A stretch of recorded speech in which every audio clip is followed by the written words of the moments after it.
Who would have thought that the love they shared as husband and wife could be broken by a mere house help?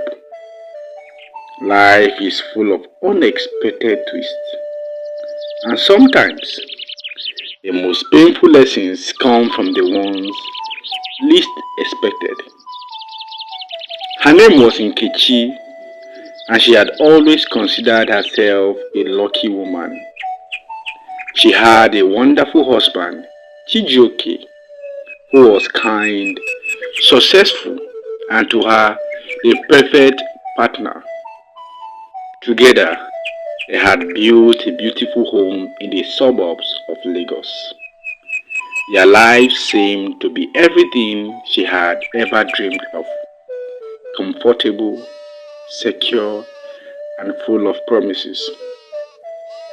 Nkechi and Chijioke had been married for 5 years, and she believed they knew each other inside out. They shared everything from the laughter over family dinners to the quiet moments in the evenings after long days at work. But like many things in life, she took it all for granted. It was easy to believe that everything would stay the same forever. But her love for Chijioke and his love for her was unbreakable. When she became pregnant with their first child, she knew it would be a turning point in their lives. Their small family was about to grow, and with that change, they would need extra help around the house. Both she and Chijioke worked demanding jobs, and with a baby on the way, she was feeling overwhelmed. After some considerations, they decided to hire a housemaid to assist with the chores. That was when blessing came into their lives. A young girl from the village who had been highly recommended by a friend of Nkechi's. She was polite, hardworking, and eager to learn.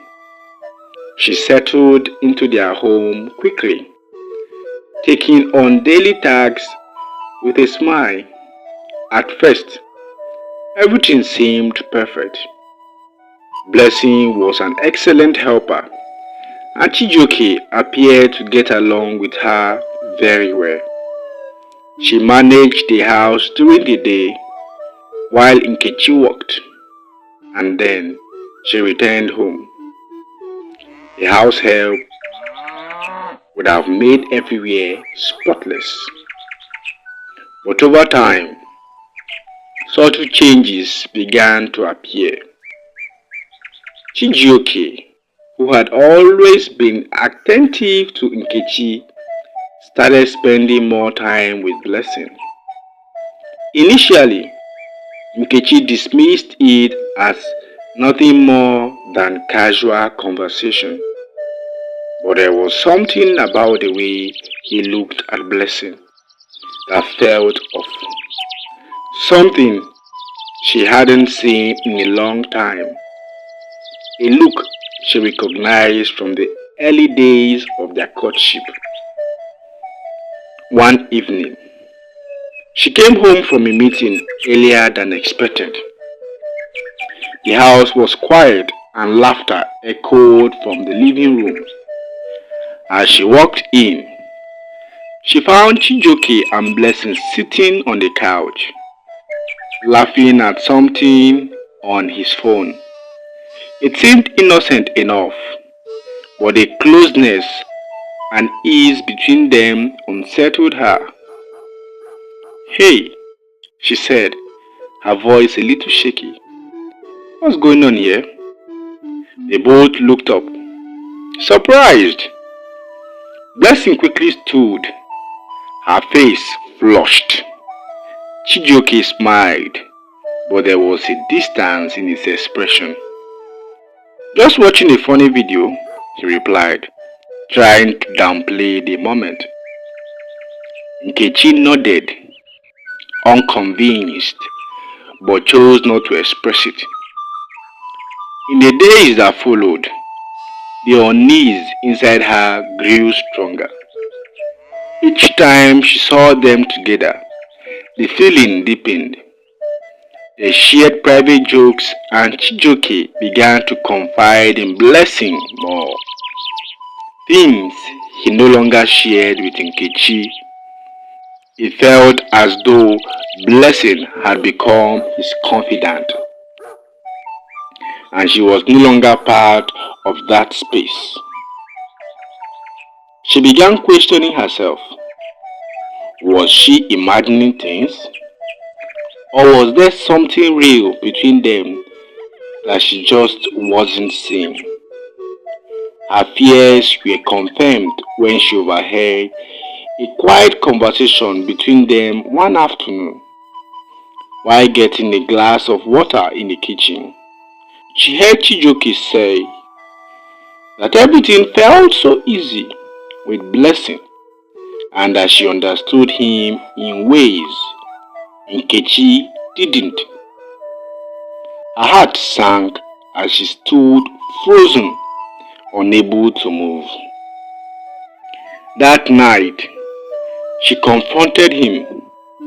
Tears welled in her eyes as she asked, Chijoke, is there something wrong between you and I that you have become so close to Blessing?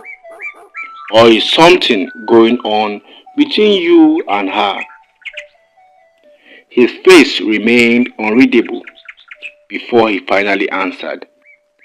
Nkechi, you're overreacting. There is nothing between us. She is just someone I talk to. That's all. But deep down she knew the truth. His words, though calm, didn't ease the doubt that she had taken root in her heart. She wanted to believe him, but the feeling wouldn't go away. From that night on, the distance between them only grew. The warmth that once filled their home disappeared, replaced by silence and strain. Chijoke became more withdrawn, and Blessing's presence seemed to amplify the distance. Then one day, Nkechi came home early from work and found them alone in the bedroom. Her world collapsed as she saw them sitting on the bed holding hands, their faces etched with guilt. It was in that moment that everything became clear. This wasn't just friendship. Chijoke met her gaze. For a long second, neither of them spoke. Then he stood, clearly caught, and said, Nkechi, I'm sorry. I've been selfish. I never meant to hurt you. His apology only deepened the pain. How long has this been going on? She asked, her voice trembling. A while, he admitted. I never wanted you to find out this way. I didn't want to hurt you, but I knew I already had by not being honest. She could no longer deny the truth. The trust they had once shared was gone, shattered beyond repair. That night, she made the decision to leave. She couldn't remain in a house where betrayal had taken root. She packed her things and walked away. Not just for peace, but to reclaim her self-worth. It wasn't only about Chijoke and Blessing. It was about recognizing that she deserved more than to be treated that way. The pain lingered, but so did her resolve. She focused on healing, on her career, and on rebuilding her life. She surrounded herself with loved ones who reminded her of her strength, the woman she was before it all fell apart.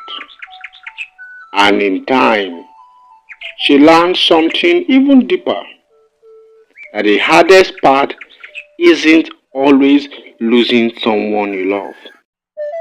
It is realizing that they were never truly the person you believed them to be.